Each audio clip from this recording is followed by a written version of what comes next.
Hola amigos de Radio Filarmonía y del programa Meridiano. Tenemos esta nueva transmisión especial para ustedes. Estamos enlazados con el padre Juan Dejo. Juan Dejo es jefe del área de investigación de la Universidad Antonio Ruiz de Montoya y ellos acaban de presentar una publicación muy interesante que la han hecho en tiempo récord, parece. Pensar la pandemia, un diálogo desde la universidad, que es una propuesta multidisciplinaria, tengo entendido, dirigida por ti junto con el rector, el padre Fernández Hart, ¿correcto? Hola Sí, Juan, gracias por ¿qué aceptar tal? la entrevista. Buenas tardes, Carlos. Muchas gracias a ti por la invitación. En efecto, este es un proyecto que surge un poco también inspirados por algunas iniciativas que han tomado distintas obras de la Compañía de Jesús a lo largo, en el mundo en general, ¿no? Y en Latinoamérica, de manera especial, la Conferencia Provinciales de América Latina, la Secretaría de la Conferencia Pública, ha publicado una revista, ha comenzado a emitir una revista que se llama Aurora. Entonces, es como que yo creo que ha sido una cuestión sintonizada entre todos los que estamos en el campo educativo, ¿no? O sea, no sé si tú has percibido que de pronto aparecen tantos webinars, conferencias virtuales, clases, hay un boom de todo esto, ¿no? O por lo menos estamos más conscientes de las actividades, porque como todo pasa por las redes sociales, es como que nos enteramos de que hay un volumen bastante creciente de esto y yo creo que muchas instituciones educativas de investigación también han reaccionado. El IEP acaba de sacar un texto la semana pasada, casi inmediatamente después del nuestro, en donde sus investigadores hacen reflexiones en torno a estos temas, ¿no? Y es como una compilación de lo que ellos han ido publicando en los diarios, etcétera. En nuestro caso es porque, en efecto, el rector en su gestión lo que le interesa es también reforzar la investigación, que es mi encargo, y por lo tanto nos pareció pertinente pensar en de qué manera nosotros estamos colaborando, ¿no? O sea, es evidente que los que están en el frente de batalla, que son los médicos, el personal de salud en general, ¿no? El personal de servicio, del orden, Serenajo, la policía, en fin. Entonces, ¿qué hacemos el resto de sociedad civil, ¿no? ¿Qué hacemos los educadores? Entonces hemos estado como un tiempo en shock, ¿no? De ver cómo hacemos las clases virtuales, vamos a seguir en ellas o no, tomar decisiones de índole política, económica, que no han sido fáciles, que no son fáciles, pero no dejamos de pensar qué es lo que estamos viviendo, ¿no? Y creo que es un poco la línea de la formación ignaciana, ¿no? Esta conexión entre la emoción, la historia vivida y de qué manera esto que nos estimula del entorno está interactuando con nuestro modo de enfrentar la realidad, ¿no? De vivir, de experimentar la realidad. Entonces, lanzamos la idea a los profesores, el rector hizo una convocatoria de todo el cuerpo docente, que tampoco somos muchos, es decir, en la Ruiz de Montoya, tú sabes que es una universidad que acaba de cumplir 17 años, somos así, David corriendo, ¿no? Con la onda para que le caiga en el centro de este sistema casi mercantilista en el que se ha vuelto la educación superior, ¿no?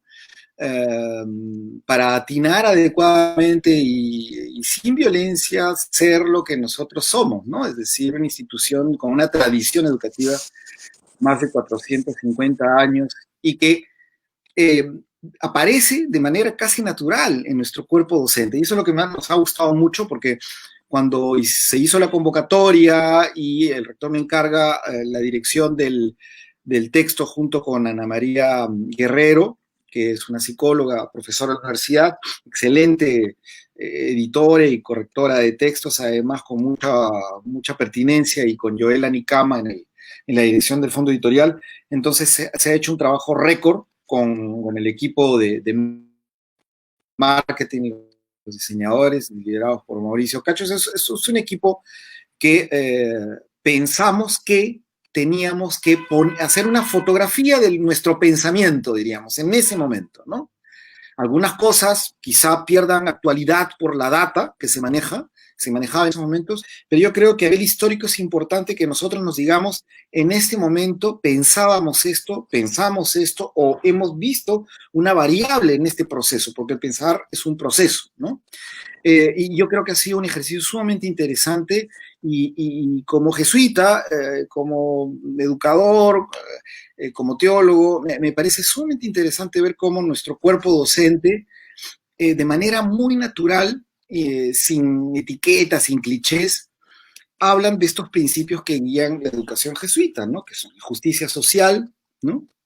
Y el llamado, por lo tanto, a una praxis de transformación, como el nombre, el concepto mismo lo dice, ¿no? Entonces, eso ha sido, y el resultado creo que es bastante positivo, muy interesante, y yo he leído los textos rápidamente al principio y luego los he seguido leyendo y he dicho, wow, ¿no? O sea, qué cuaderno de notas, de ruta, una hoja de ruta tan interesante estamos haciendo, y ya estamos pensando, más que un segundo número, ver cómo hacemos para presentar la concatenación de esta reflexión por parte de estos profesores, lo cual además va a ser para los futuros investigadores de aquí a unos 30, 40, 50, 100 años, un análisis interesante de ver, ¿no? Bueno, hay mil preguntas que me salen a partir de lo que has estado comentando, pero yo Sí. quisiera ponerme un poco en el lado de, ya que tú eres cura, en el lado del abogado del diablo, ¿no es cierto? Muy bien. Porque hay como dos miradas con respecto al tema este de la pandemia, ¿no? La mirada optimista y, por supuesto, la mirada pesimista, la mirada sombría y la mirada tremendista, vamos a decir. Las dos no dejan de tener razón.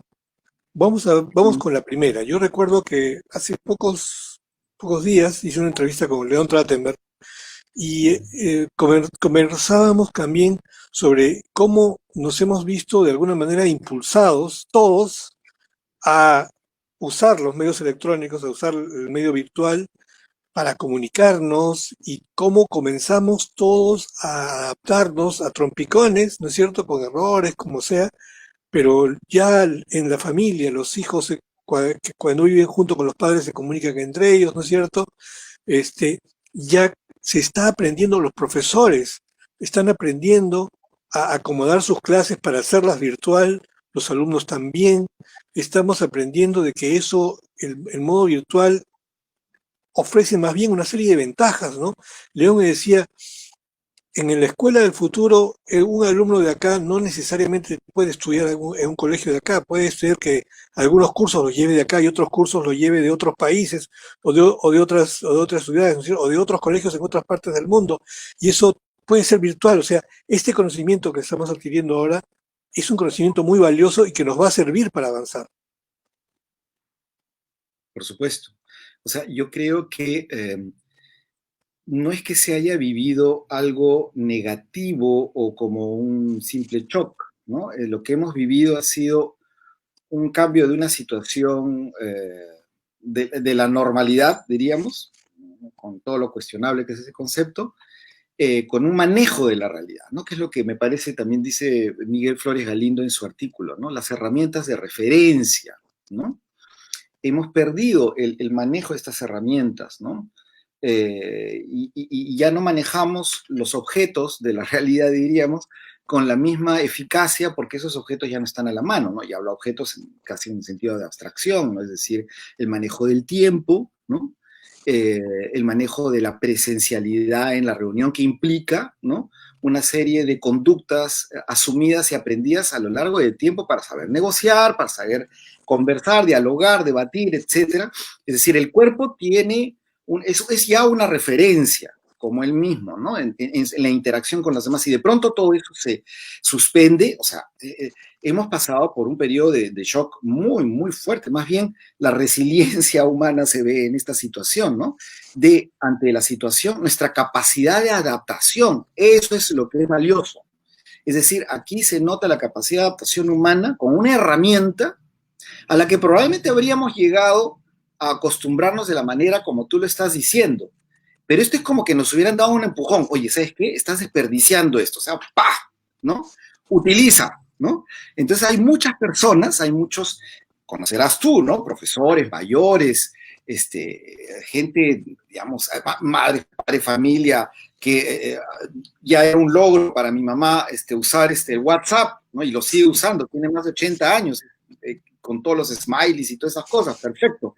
Pero ya pasó al Zoom, ¿no? Entonces, a lo que voy, ¿cuántos efectos colaterales positivos existe para hacer algo que voy a decir que es debatible, complejo, puede sonar al abogado del diablo de tu abogado del diablo, ¿no? O una continuidad del abogado, que es hasta qué punto la corporeidad es absolutamente importante para estar en relación con el otro.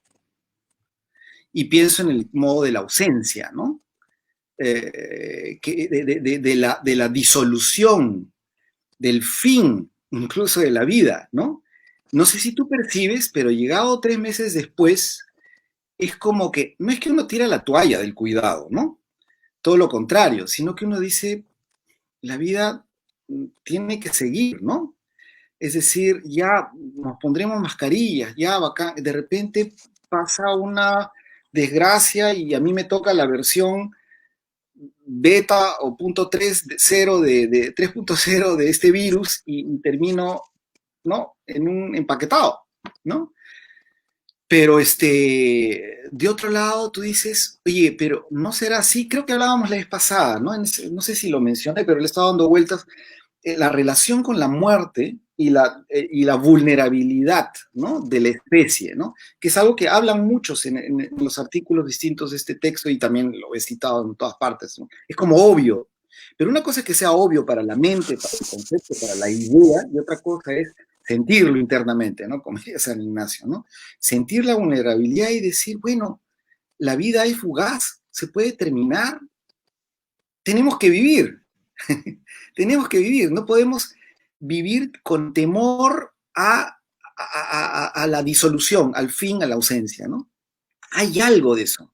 No digo que sea tan fácil, pero algo se está cocinando que creo que es un sentimiento que era innato. A ver, no, innato es muy complejo, muy lanzado, pero sí por lo menos iba junto con la vida histórica de los seres humanos, ¿no? Hasta hace 50, 60, 70 años, ¿no? Es decir, hemos convivido los seres humanos hasta los baby boomers, creo, con la idea de que, bueno, la muerte está a la vuelta, ¿no? El avance de la medicina, todos los medios de comunicación que te dicen vive, vive, vive, con toda esta, ¿cómo se dice? Lo que decía Ubius en su libro, que se me quedó grabado, el impulso al goce, ¿no? La imposición del goce, ¿no? Del goce narcisista, hecho por toda una sociedad de consumo que te está diciendo, consume porque no hay tiempo para el consumo.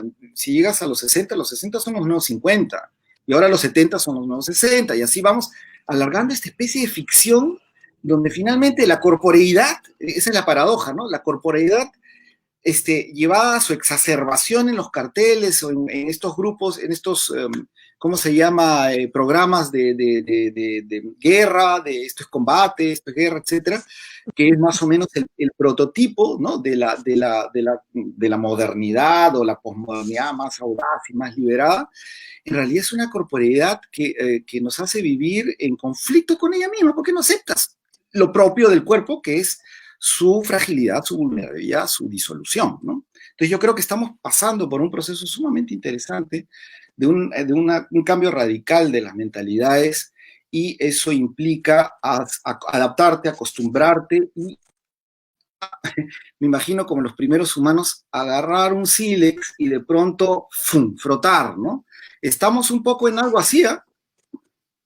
Bueno, tú sabes que yo estaba recordando un artículo que publicó la BBC de Londres hace algunos meses atrás, y habían solicitado una serie de investigadores en todo el mundo, le habían planteado una pregunta: ¿cómo va a ser el fin del mundo?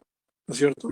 Y todos ellos habían dicho: no va a ser por una plaga, no va a ser por un terremoto, no va a ser por una supernova, no va a ser, todo lo que no podía ser. En cambio dijeron que el mayor peligro de la humanidad actual era la tecnología.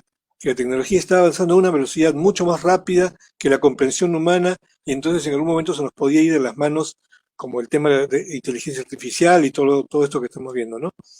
Pero acá nos da un portazo la realidad, nos da un cocacho de realidad y nos dice, no, un momentito, ¿no? No te olvides de los virus. Y el virus realmente, ¿te imaginas si este virus pudiera haber sido más letal de lo que es? ¿Te imaginas que puede surgir después otro virus que realmente es mucho más agresivo y etcétera? ¿Cómo vamos a poder enfrentar eso? O sea, otra vez, como tú dices, nos enfrentamos ante la fragilidad de la existencia y ante la idea de que efectivamente no podemos vivir negando la posibilidad de la muerte, ¿no? La muerte es algo con lo que tenemos que repensar la muerte más bien a partir de ahora. Sí. Y eso nos hace pensar, te das cuenta, en salir de estas dicotomías, va a ser bueno, va a ser malo, va a ser bueno, va a ser peor. De verdad es que no sabemos. O sea, lo peor es que estamos en incertidumbre. Y bienvenida sea, porque probablemente esa es la condición humana por naturaleza, ¿no? De aceptar la limitación de nuestra razón, que nuestra razón es histórica y por lo tanto acumulativa, que no olvidemos de los errores, el típico discurso, ¿no? Pero es verdad. Es decir, si no hay lecciones en la historia, si no hay capacidad de poder analizar lo sucedido para evitar una crisis de extinción total, entonces vivimos ahistóricamente, pues. O sea, vivimos generando unas élites totalmente desvinculadas de la realidad histórica en la que están, que viven en paraísos artificiales, literalmente, ¿no? Evadiendo lo real y constituyendo sistemas de abstracciones puras. Porque el mercado, ¿qué cosa es? La bolsa, ¿qué cosa es? Sí, O sea, pues. una especie de abstracción totalmente, y de pronto tenemos que, ¿y dónde compramos la comida? Bueno, y no nos alcanza para mañana, tenemos que ir al mercado, moriremos, pues ya, pero tenemos que comer. Entonces, claro, eso, estas élites que dirigen el mundo, de las cuales los que tenemos suerte de poder tener una suerte de estabilidad asegurada, ni siquiera nos damos cuenta de lo que es vivirlo, ¿no? O sea, gracias a Dios por lo menos hemos desarrollado la habilidad de compadecernos para poder hacer algo para evitar que el mundo del futuro sea eso. Pero el drama que significa vivir el mundo colisiona con las ideas que se han hecho sobre el mundo aquellos que dirigen el mundo. Entonces lo que tenemos son como dos dimensiones paralelas, lo real y esta especie de abstracción hedonista, elitista, falsa, ¿no? Falsa totalmente, que dice lo que es, ¿no? Me parece que lo dice Sofía Chacaltana, te recomiendo el artículo de Sofía, que es una arqueóloga, antropóloga, perdón, pero que se ha metido en temas de género ligado al Perú antiguo, fascinante, en donde utiliza esta imagen de la rebelión de los objetos o los artefactos, esta especie de imagen mochica sumamente interesante, en donde los objetos femeninos, del adorno femenino, diríamos, toman la delantera y llegan a enfrentarse al sistema masculino, ¿no? Obviamente son representaciones, no vamos a proyectar en el pasado, eso es discutible, pero es interesante ver la idea del artefacto y el humano, ¿no? Quienes construyen los artefactos comienzan a ser utilizados originalmente, hechos para la supervivencia. Pero este sistema donde hay aparatos que son realmente inútiles, se producen a la vez que una serie de aparatos o usos o herramientas o artefactos que también son útiles. Pero va a depender de nosotros el uso que le demos y el sentido y el destino que le demos. Es importante analizar los microbios de un depredador o de un animal doméstico o de un murciélago. Sí, puede haber alguna forma de investigar si el genoma humano tiene el bla, bla, bla. También, pero ¿cuál es el límite? ¿Estamos preparados para una mega comprensión de todos los objetos que salen de nuestras manos?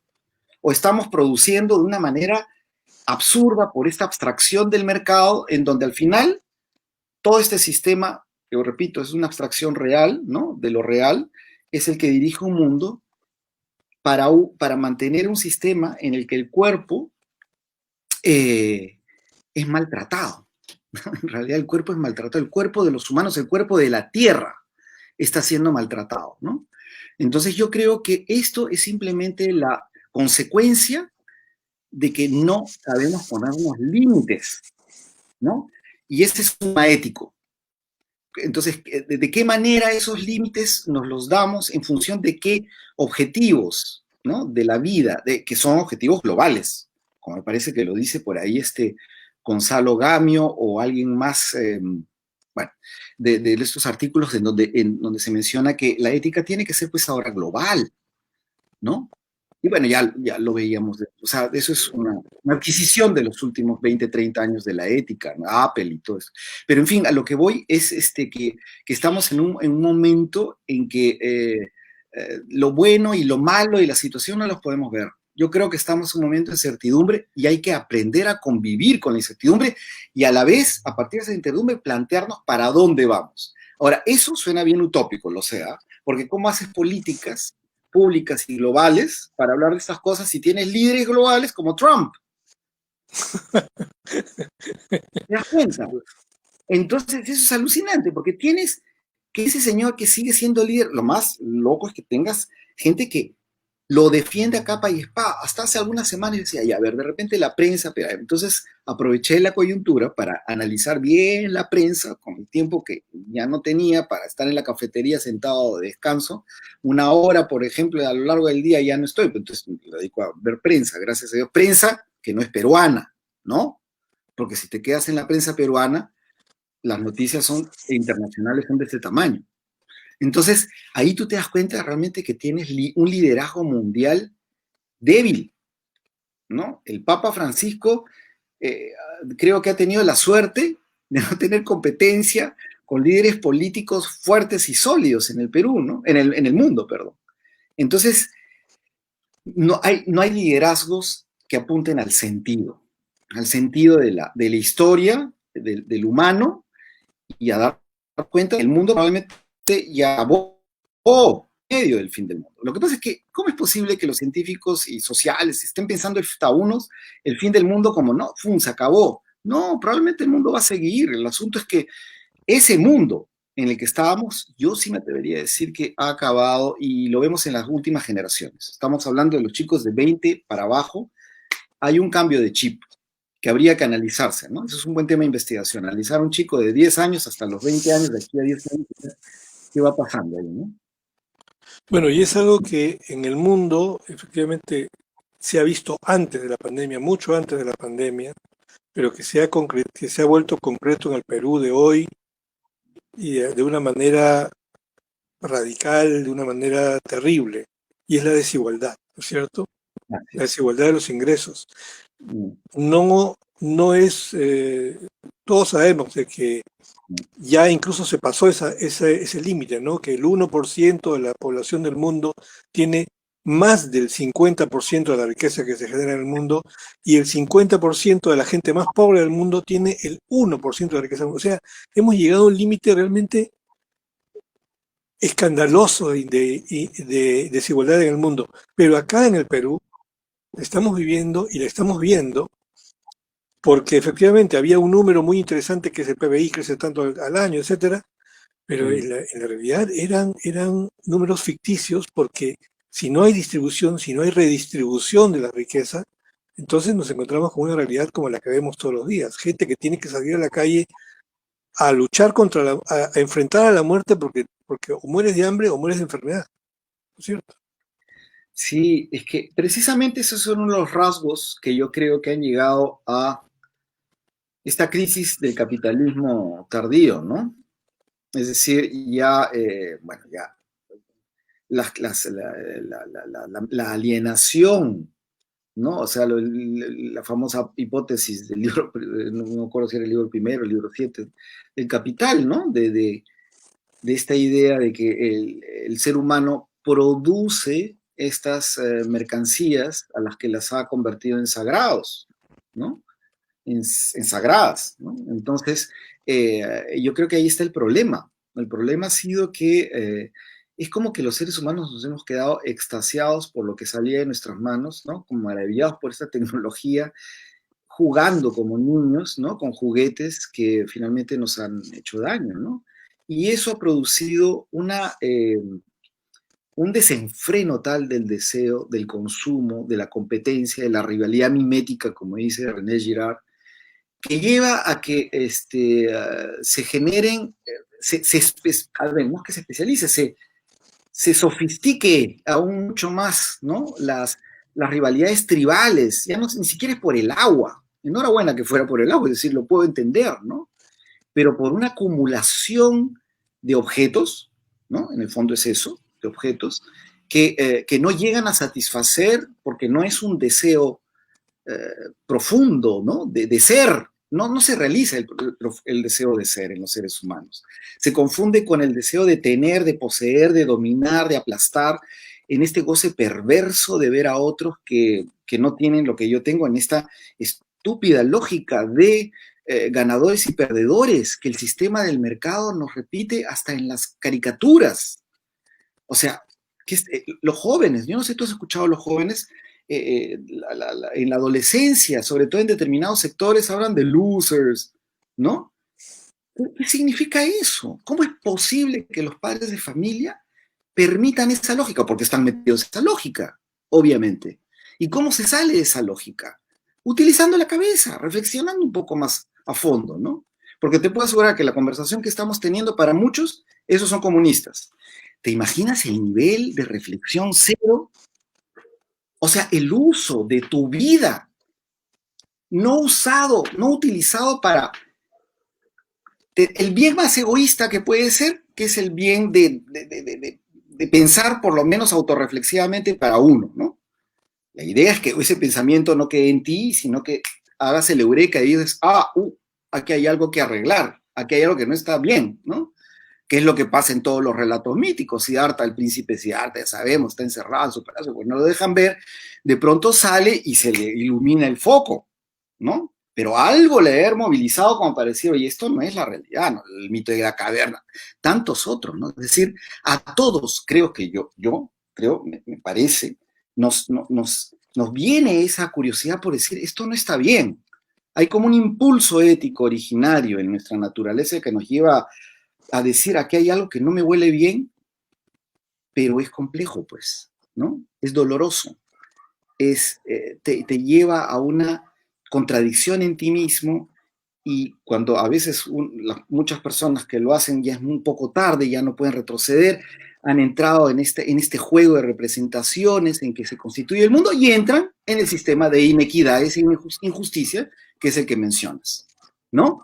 Es decir, se reproduce el sistema de desigualdad porque resulta muy cómodo a aquellos que están ahí, por más que lo vean, no lo quieren ver, ahí está el gran mecanismo de la negación, que es tan humano, y curiosamente ahí sucede algo que es para trabajar y que los teólogos de la liberación se han dado cuenta, ¿no? En el pobre, en aquel que está marginado, lo único que les queda es el vínculo con el otro, que lo pueden valorar, ¿no? Que lo pueden reconocer, que lo pueden vivir, que les puede dar. Entonces, ahí se dan cuenta de lo efímero, lo fortuito, lo absurdo que pueden ser estas adquisiciones, este deseo de posesión de muchos, ¿no? No todos, no quiero obviamente hacer una apología del pobre, el marginado, porque precisamente todo el sistema está hecho para que también ellos estén subsumidos por el sistema y míralo en Estados Unidos, ¿no? El sistema en el cual han desarrollado además las condiciones económicas para que ese pobre no sea tan pobre en el sentido que puede tener la tarjeta de crédito, puede tener el Black Friday y puede tener sus aparatos básicos, que por supuesto los producen en masa, como el fast fashion, ¿no? Que un polo que sale y se pone de moda durante 3 semanas y ya los han inducido a querer consumir el polo de moda dentro de 3 semanas. Y entonces, y luego termina toda esa ropa en la India, ¿no? Literalmente en Pakistán, para venderse barato y creer ellos que están participando, cuando en realidad estaban haciendo mover esta rueca, ¿no? De las arpías, eran de las parias, ¿no? Que van tejiendo nuestro destino, ¿no? Entonces, yo creo que estamos en una encrucijada, en un sistema que tiene que acabar, pero yo apuesto, ese es mi lugar, esa es mi misión, por una reflexión, ¿no? Otros, porque es importantísimo reflexionar. En el sistema de justicia que vivimos no basta solamente con estar en el frente haciendo cosas, también, pero tenemos que incorporar las dos cosas de alguna manera, ¿no? Es la única manera de acabar con la desigualdad. No puede haber una desigualdad solamente de puro corazón y poca cabeza, porque el sistema se reproduce de la ingenuidad, de la buena voluntad de mucha gente, y los convierte en mercado, los convierte en consumo, ¿no? Claro, claro, ¿no? La desigualdad no se va a acabar con regalándole plata a los pobres, o sea, tiene que acabarse creando un sistema que sea más justo y de redistribución. Pero vamos ya al libro en sí. ¿Cuántos investigadores han participado? ¿Cuántos temas hay? Etcétera. Y tengo entendido que Bueno, es un libro además libre, ¿no? De perdón, sí, distribución sí, libre. sí, sí, esa es la idea, ¿no? O sea, no me parece que tendríamos que vender algo así, es más o menos comunicar algo que puede ayudar y de verdad que puede ser de mucha ayuda para muchas perspectivas de muchos que están en el día a día y no necesariamente tiene el tiempo, las posibilidades de darle vuelta a las cosas. La idea era que pudiera ser textos asequibles, ¿no? De divulgación, diríamos, pero que, a ver, un académico que investiga, cuando divulga, diríamos, su pensamiento, inevitable está ya ese pensamiento nutrido de todos los trabajos, los procesos que ha hecho de reflexión, ¿no? Entonces, yo creo que tenemos la obligación, en general, no solamente en el Perú, ¿no?